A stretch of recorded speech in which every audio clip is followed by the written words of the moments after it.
So welcome to our Gateway Ambassador webinar. So as I said, I would like to go through a little bit through the tutorial on community building, community engagement we submitted to Gateway. We haven't heard, but I think it's nice to talk it through. And the other thing is one other topic I would have for today, because the deadline for Higgs is the 15th of July, that we are thinking about a paper to submit there. So I know that already a couple of people are interested, but I wanted to bring it up and maybe really start in a way that everyone can contribute and not like the last day, oh, I'm a little bit late. Has anyone time in the next 5 hours to have a look? So, so I try to avoid this time. So that would be the program for today. Oh, and I would like to advertise IWSG. I don't know whether you know IWSG is the International Workshop on Science Gateways in Europe. So that is a workshop I founded there, and it has it exists now for 11 years. It's the 12th workshop this year, and let me. Is it going to be virtual? It will be virtual the first time. Otherwise, it's always in June. I combine it with going to Europe, visiting friends and family in Germany and France and Scotland, and so no tour to Europe this year for me. It's virtual. It's UK time. We tried also to adapt it a little bit for the US, and not only for me, but the participants, because we have also submissions from the US. So if you can see my screen, so we have the program. I think it's really a nice program. We organized it this year a little bit different than normally. Normally it's distributed over 3 days. It starts the first day around noon, ends the third day around noon, so that there's only one full day, and that people can. In Europe, it's often also much easier than flying during the morning and being there for the workshop and listening half a day instead of 2 full days makes people are more concentrated or focused than on the workshop. Was my experience. To have 1 full day and 2 half days is very helpful for discussions. So since it's online, we decided to have only 2 half days and made really shorter talks out of it. Because I think we are all a little bit soon in Zoom fatigue, but that is the only chance to, to connect to each other. So I'm a fan of going on to Zoom, but I also think like listening for 8 hours straightforward only on Zoom is very exhausting. So the program will be in the afternoon UK time. That means for me it starts at 7 in the morning. So for Eastern time, it starts at 8 in the morning. And yes, I know, mountain time and hi. Hi, Annelie. Hello. So I'm only describing the International Workshop on Science Gates for a moment. That takes place next week, Wednesday and Thursday, as virtual event. And for you being on the West Coast, it's really early in the morning, but to be fair, it's a it's a European workshop. So, that's no apology necessary. So let's start it really in the afternoon. So yeah, it's my time. It's on the West Coast, it starts at 5 in the morning. I know that is quite early. But yeah, so there are a couple of talks, and so the concept behind the IWSG is always to have abstracts and full paper. So to match a little bit what academics also expect to see, because to go to a workshop, it's always good for, you know, their evaluation to have a publication that they're allowed to be at a workshop. So we have the chance, or they have the chance to submit a full paper and on abstract, which is not in the proceedings then, if they think like, oh, I don't need it for my evaluation, but I really would like to talk about my work. So we will have 3 fantastic keynote speakers, which get also only 20 minutes time. I was a little bit strict with time because I was like, okay, we are online. We are not doing more than 3 hours in the afternoon, but we try to hit the topics and all the submissions we get and accepted. So it's 2 days. I can put the URL in the chat if you're interested to have a look and maybe join. So let me stop sharing. That only as so there's a couple of talks about e-learning. There's one about e-learning, so that could be a selection which is interesting. And since it's online, there's no cost involved. The only thing we ask for is that you register, because we put the Zoom URL on the website, but to avoid Zoom bombing, you will get a password sent to you when you register, and you only have to give your name, affiliation, and email address, and that's all. So that is because we were.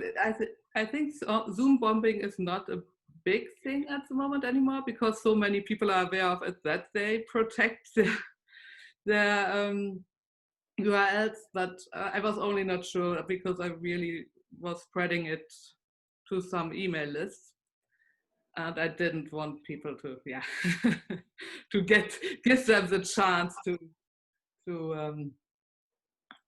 yeah, bomb me with some strange things during the workshop. So yeah, and the other thing, if we are in the mood, it will be a little bit early for this social hour, but on Wednesday at 4 UK time, which is for me then, I think 11, I have to, no, it's for me even only 10 a.m. in the morning. We will have a social hour because IWSG is known for its social events. So I couldn't, you know, we have a reputation to protect. So let's see. So for people at the West Coast, it could be a champagne breakfast or something. I don't know. Just doing that at 8 in the morning, we will see. So yeah, there will be a social event. I don't have published the program for the social event. It's an hour, so we keep it a little bit as a surprise. So that was IWSG. So any questions about this? Or okay, it was marketing, I know. It was like, there's this workshop. And of course, it's a little bit, of course, I'm biased there since I founded it. Let me share then the screen again, but first also send you the URL of our submission to gateways. I lost the tab, of course, because I have always 20 tabs open. Let me do something. Only 20? Say that again. Oh, I said only 20? Yeah, I know. No. I cannot even handle 20. You know, how boring. I try to keep mine at 5. So let me see. But I can already start to talk while I'm doing it. And maybe Sean, you still have maybe the URL also where we work together on the submission. So as I said, we submitted the to Gateways a tutorial, and I would like to open it. I'm so glad that I have that already, my screen. I'm really searching for it. So, oh, cool. Thank you, Julie. So, tutorial gateways. Here we go. No, that is the wrong one. No? I just put the link in the chat. Thank you.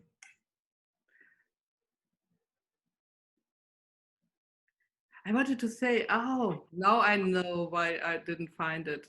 I never shared a folder with it, or only the doc. I thought I made directly a folder to have different material together. Never mind, we will create a folder when it's accepted to go through it.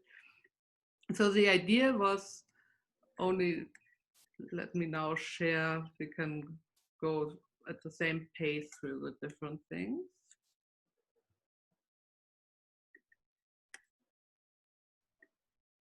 And Sean, I'm so glad that you are better sorted than I am. Someone has to be sorted. So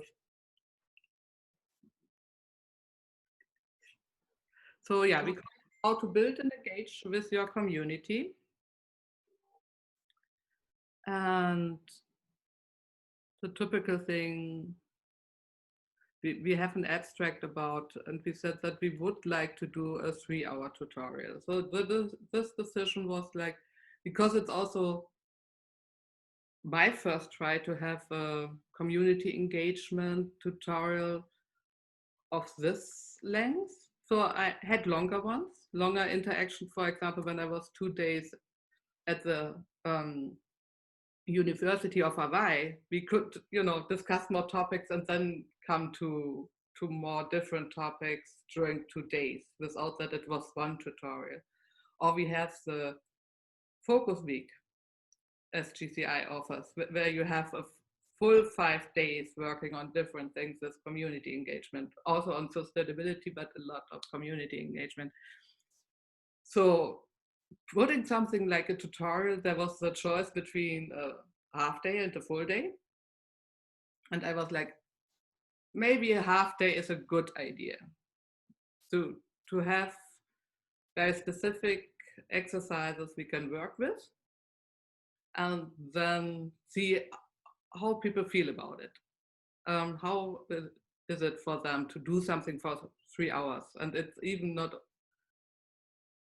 is it 3 hours or is it 2.5 hours and half-hour break, something like that. So, but yeah, so only saying this is, for community engagement and what different measures can be done and are really relevant. And the idea is we showed, for example, there are different community, of course, around, which are interesting for science gateways, like the Exceed Campus Champions. And they were really very successful to build this community and to have their regular meetings and to grow further. And another example is the US Research Software Engineer Association, where I'm involved in, on the steering committee, and which developed a totally different energy and really great momentum. But this is a community which is very active on Slack and is not so active, for example, with email lists or something.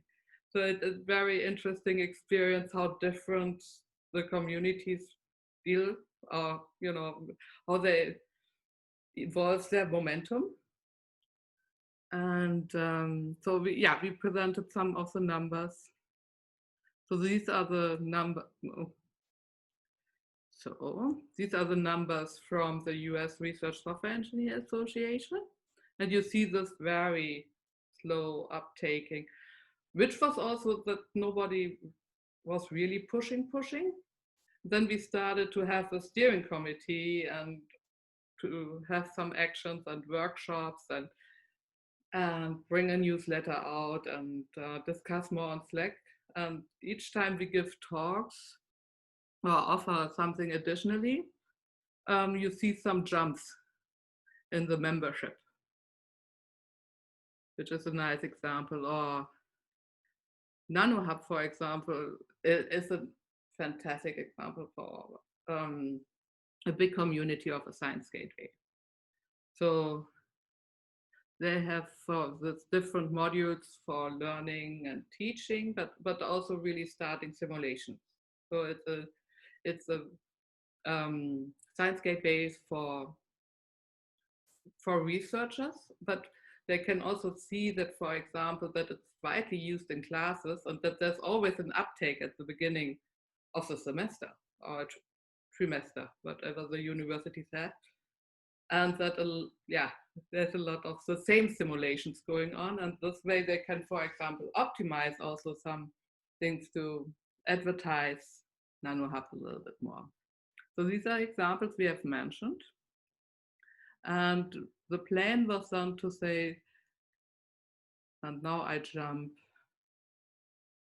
first to the tutorial timeline before I come to some of the background we talked also about. So yeah, we will have an introduction. So I hope all of my co-authors are still happy to be there if we get the tutorial accepted. Oh, it's also your chance to say something in between.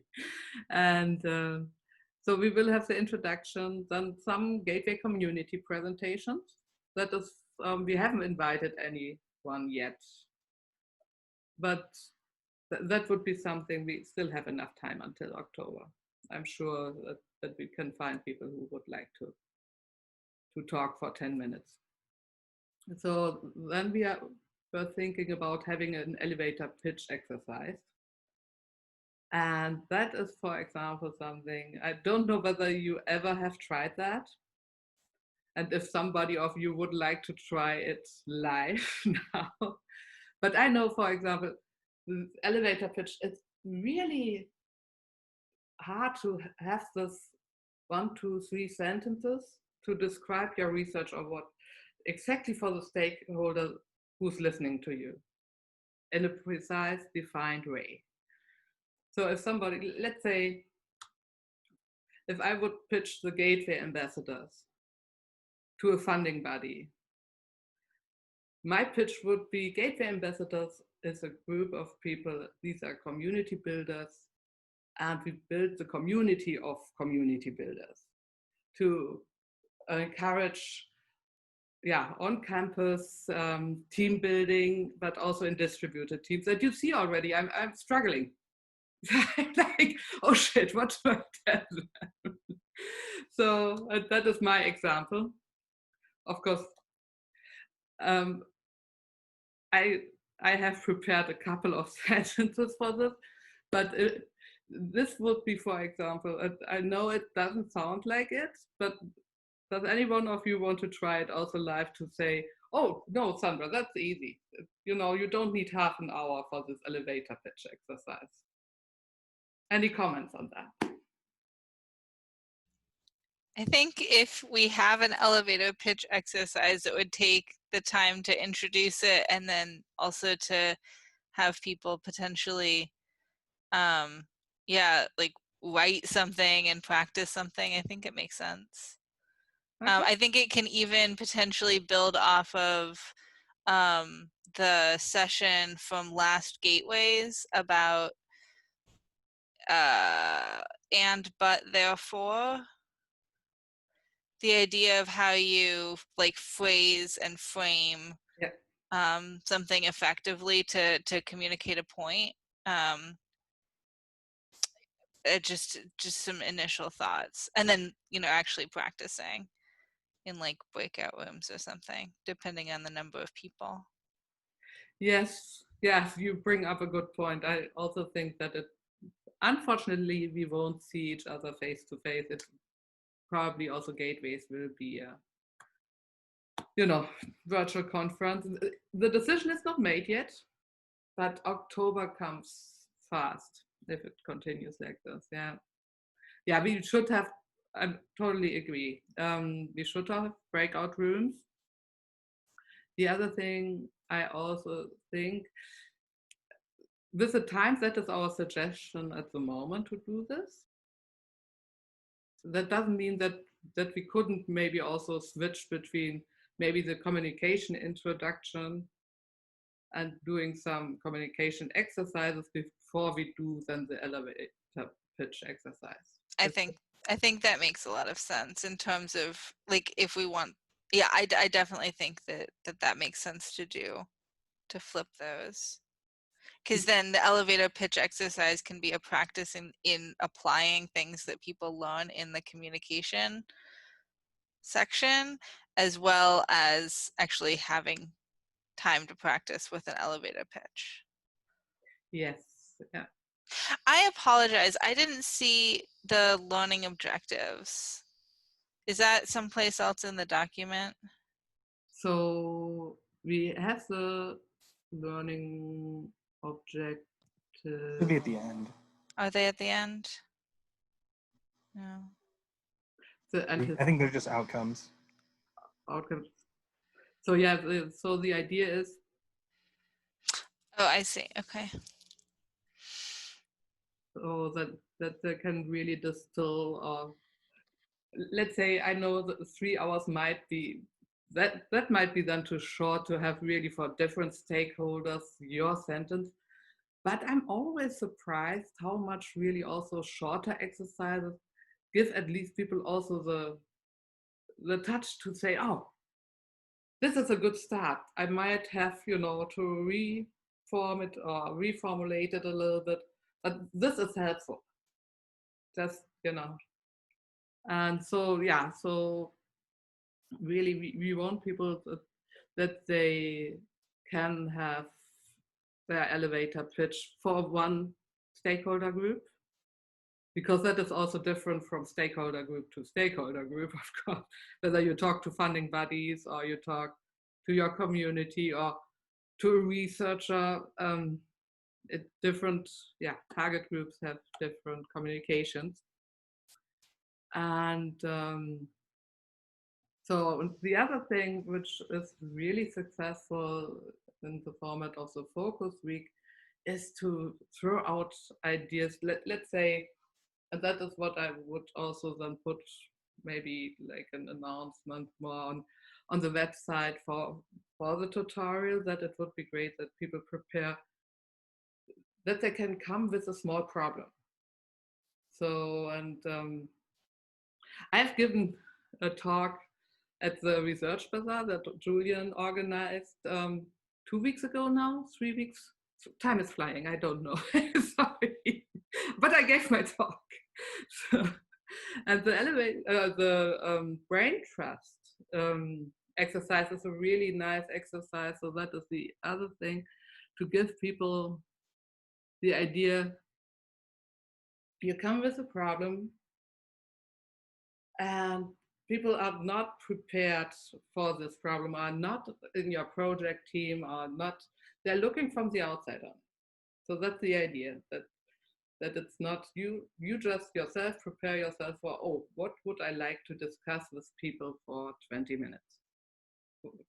And you can tell them, so I, for example, used at the Research Bazaar the problem, oh, I have a webinar of or a community call every 2 weeks in one of my projects, the Preservation Quality Tool project, and I have users there and I have developers there, and it's sometimes, they're not all always the same way, interested in the topics, which makes sense.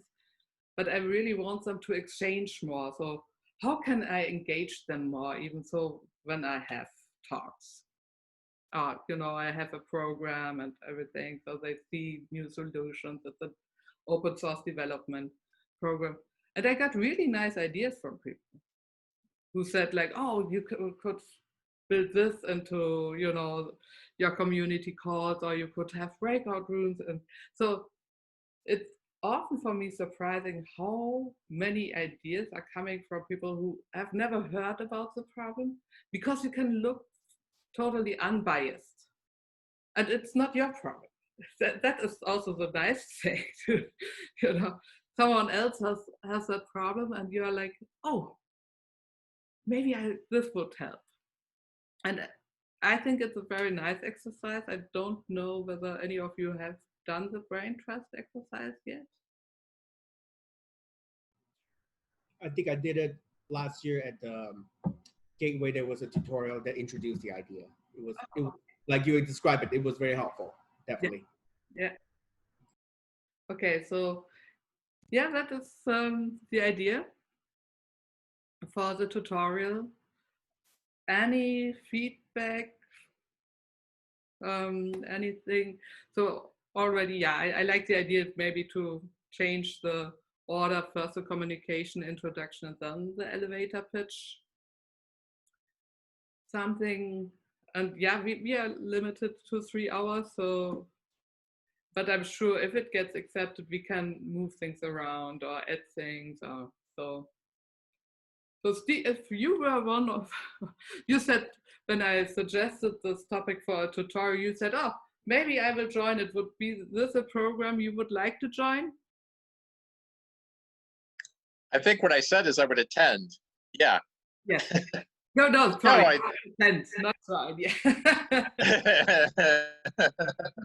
No, that was my question.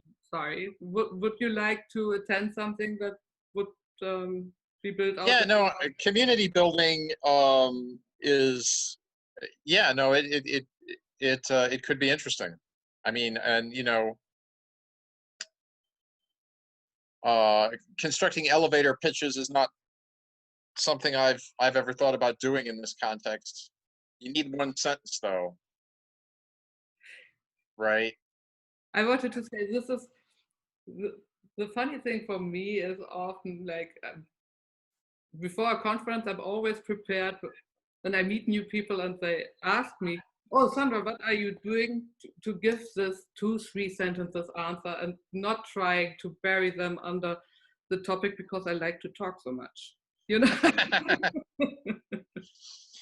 Yeah, no, elevator pitches, you have to really have your thoughts well, you have to really have them concise and well phrased. Yes, and I think having your elevator pitch for the community and for different groups in the community is an important topic.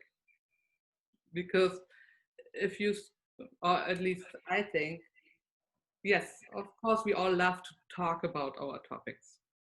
I obviously do.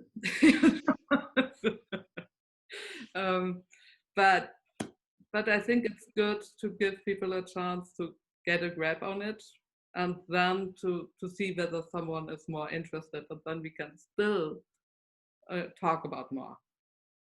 But this is really, I think, a good way, whether it's done on the website, on emails, on direct interaction. I think an elevator pitch makes a lot of sense. To be very concise, yeah. Okay. And it's something, it's really nice to practice in a tutorial because you can directly get feedback. And you talk to people. It's also different if you're just, doing it. Let's say I gave a student the exercise to practice about the PhD thesis, to practice at home his elevator pitch about his PhD topic. He was like, oh, I have a fantastic elevator pitch, 1 minute. And I said, okay, tell me. He got so nervous. He was like, oh, I forgot. I said, yeah, it's different to tell someone than practicing at home. Practicing at home is good, but yeah, I think it's really good to have people around and get directly also feedback. Well, elevator pitch, right? You have to sit there at your desk and work at it for hours and then practice saying it, and then you say it. You don't just wing it. Yeah. And expect it to work. Yeah, yeah, yeah, but yeah, therefore, I still think that it's helpful to do it in a tutorial to have a starting point, how people react on certain phrases or something.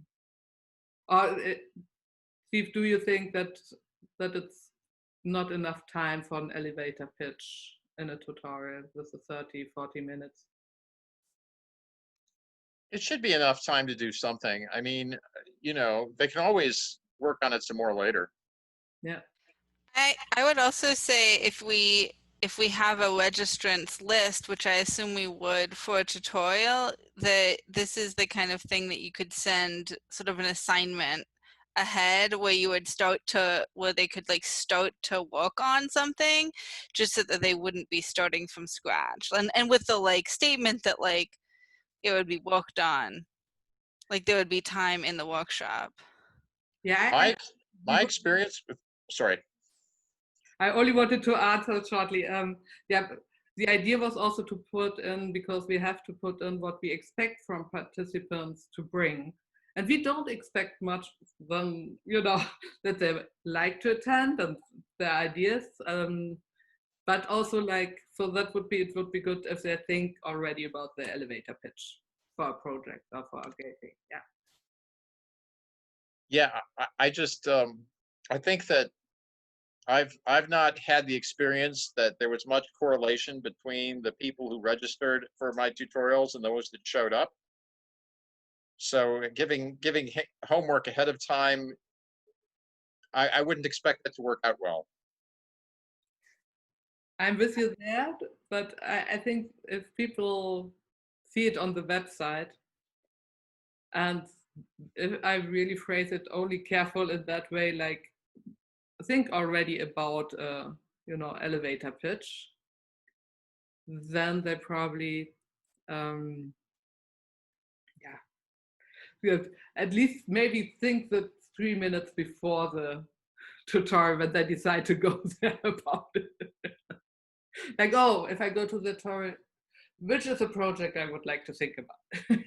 Yeah, or maybe the night before, when they're looking at the schedule, if it says, spend time on this. Yeah. But yeah, that's a good point. Nothing too complicated. No. I just have seen, Anna had already to leave probably. Well, if she's still on, I don't know. Don't see it at the moment. Let me. Her chat says that she couldn't. Yeah, because I'm in the chat now, and it's a bit like rubber duck debugging. Julian, you want to say something more about this? So that was the about the brain trust, is just having to explain something and in a way that people who don't have the context for it, that alone can be very useful. And then if they then start asking you sort of probing questions to try and clarify things more, I found myself actually working out and seeing it, oh, there are different ways to approach this problem. So that comment was all the way back about the brain trust and why I've seen it work, in different settings. So I'm very interested in taking part in that one. Yeah, it's therefore it's good that we are with several people also there, because if we have more people who are signing up for the tutorial, it's also nicer to have smaller groups and the breakout rooms in a way that brain trust, because doing it really with 20 people at the same time might be okay for, and I tried it to keep everyone a little bit,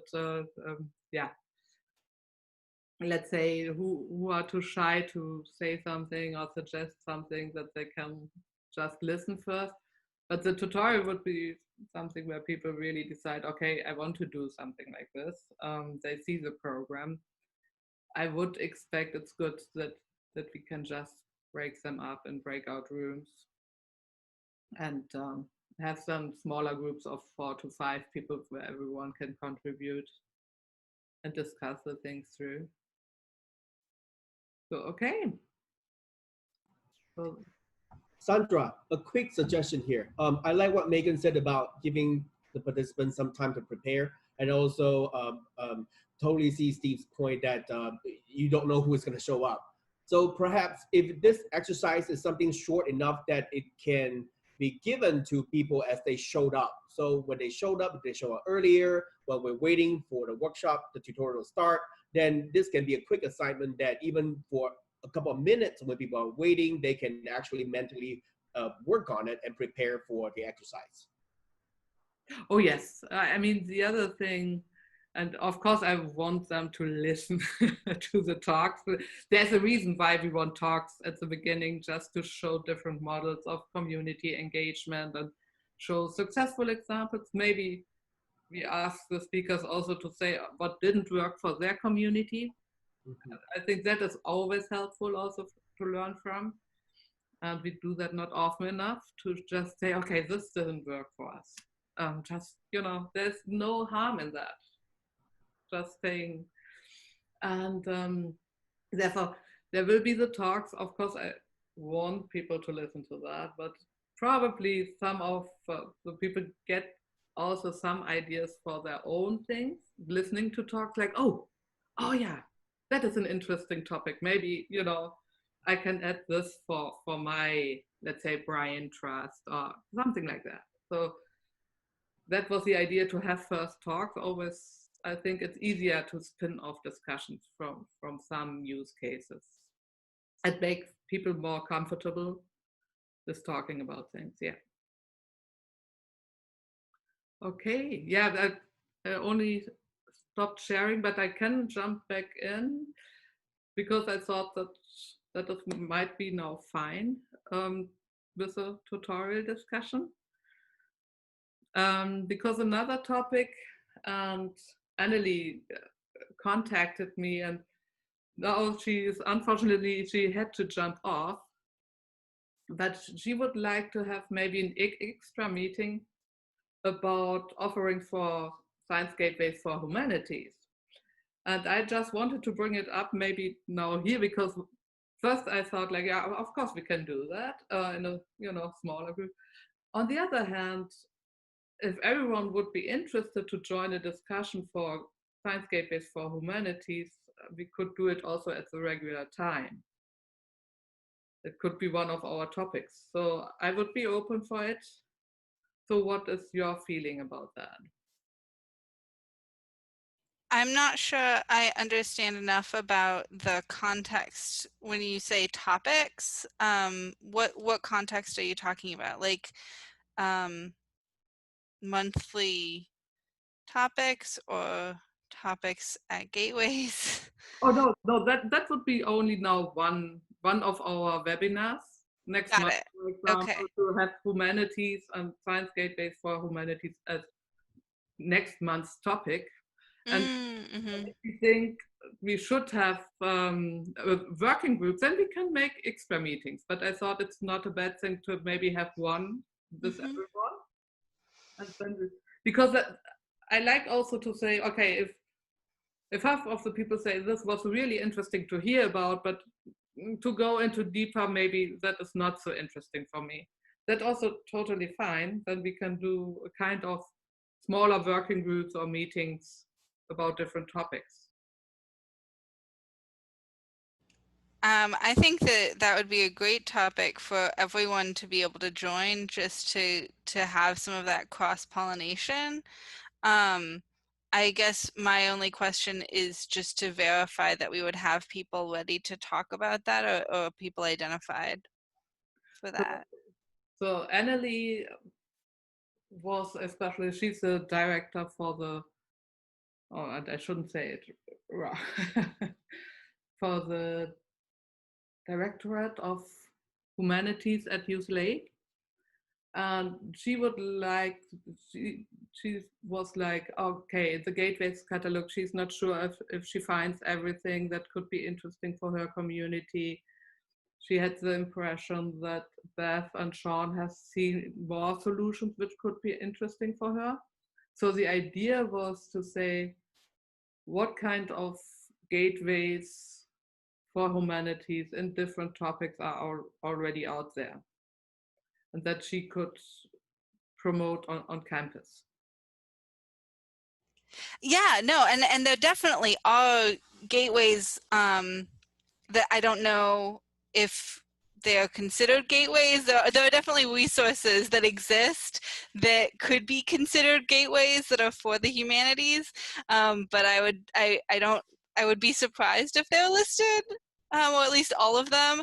And there's so much happening right now that creating tools that and what I would call gateways that's happening in publishers space, like the publishers that are creating them. And I think it would be really interesting to have some that are like not publisher created as well out there. But like there's, I believe Ithaca, there were actually a couple, there was a whole panel that was on or at least that had a couple of representatives that I would say were representing humanities gateways at the Digital Library Federation last year's conference. So I kind of wonder if there would be people to invite from something like that. But I don't know, 1 month, it depends on if they're like on a road show, you know, like if they're already doing it, they already have something prepared, it would be easy. But yeah, let me think about it. I first wanted to, maybe it's also something we meet first in a smaller group and then we could have something bigger in 2 months. I mean, it's not, I'm very open there. Yeah, as you said, it might be a little bit tight. I mean, I have, for example, a project with Natalie, as you know, the librarians at Notre Dame. I know that one of them would probably be able to join and talk about a couple of solutions. I know, yeah, the things about fair share, that there are these tools now where you can do really nice things with. I will see. So if everyone is interested, I would maybe put a program together instead of having an extra call, and then we could decide whether it's an extra working group or something. The topic sounds interesting to me. Okay. If the time works out, I would love to join. Great. Great. Okay. So these were all topics from me today. So any one of you have something for discussion or would like to bring something up?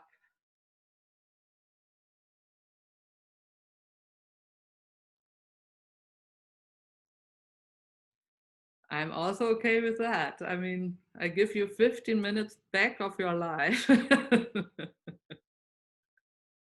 No, and also to emphasizing that. So that was my idea from the beginning. So something that is prepared or a speaker or is normally for half an hour at the beginning. The rest I would like keep it a little bit more open for discussions. And if discussions are going longer because of the topic we started, that's also fine. It's not like that I want to interrupt it, but to keep this a little bit more flexible, that everyone can jump in and yeah, have something for discussion. Okay, great. So stay safe and healthy. I know everyone says that now, but I think it's appropriate still. Yeah. And see you soon. Yeah, with the Higgs paper, I will come back to you. So the next call, we probably should have a good, let's say, draft already. And the next call will be about 2 weeks before the deadline, or 1 week before the deadline. One is the first. Higgs is due the 15th, so it's due in 11 days. No, Higgs was delayed to July 15th. Oh, was it? Okay, I missed that. That's good. Oh, sorry, I thought No, I'm not so bad this time. No, otherwise I would have brought the paper to this call. But honestly, you probably expected, Sandra, she writes the last 3 days before the deadline. No, Higgs That is the first time in 52 years that Higgs delayed their deadline. That is impressive, huh? That is so yeah, since because of COVID, they delayed it by 1 month. So I will send out more information next week, and maybe see some of you online at IWSG, and otherwise we keep in touch with Slack and emails for the paper. Okay, great. Have a nice afternoon.